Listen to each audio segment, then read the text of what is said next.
పథకం ప్రకారం కొంతమంది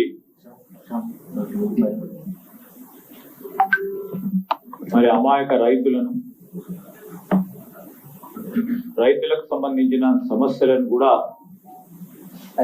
తెలుపుకోవాలని కొంతమంది రైతులు ప్రయత్నం చేసినారు. వారి అందరినీ కూడా ఆ సభాస్థలికి రానియకుండా ఆఫ్ చేయటం, నేరుగా కలెక్టర్ గారు చొరవ తీసుకొని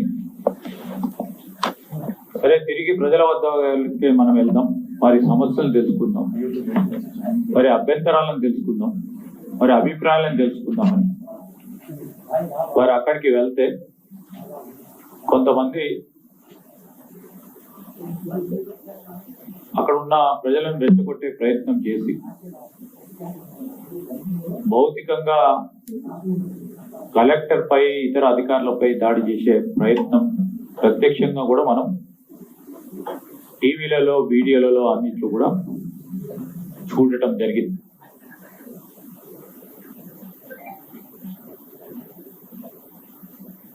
ప్రభుత్వం తరఫున వెనువెంటనే ఈ సంఘటన వివరాలను తెలుసుకునే ప్రయత్నం, దానికి తోడు విచారణ కూడా పూర్తి స్థాయిలో జరపాలని నిర్ణయం చేసి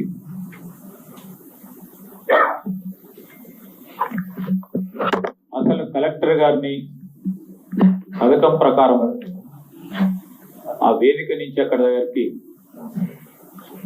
రమ్మని చెప్పింది ఎవరు, వచ్చిన తర్వాత దాడి చేసే ప్రయత్నం చేసింది ఎవరు,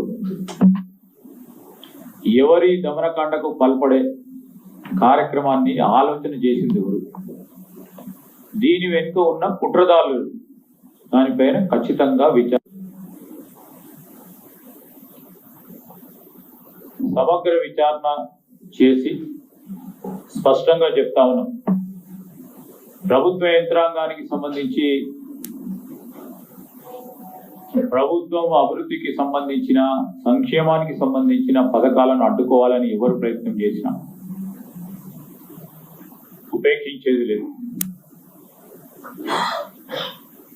ప్రజాస్వామికమైన పద్ధతిలో అభ్యంతరాలు, అనుమానాలు, అభిప్రాయాలను తెలియజేసుకోవడానికి తప్పకుండా ఒక వేదిక ఉంటుంది. ఆ వేదికను ఏర్పాటు చేసే ప్రయత్నంలో ప్రభుత్వం ప్రజాస్వామికమైన స్ఫూర్తితో ముందుకు వెళ్ళటం జరుగుతుంది. అప్రజాస్వామికంగా రౌడీయిజం, గుండాయిజం చేసి ప్రభుత్వానికి సంబంధించిన యంత్రాంగాన్ని కానీ ప్రభుత్వ అధికారులను బెదిరించిన ఉపేక్షించేది లేదు.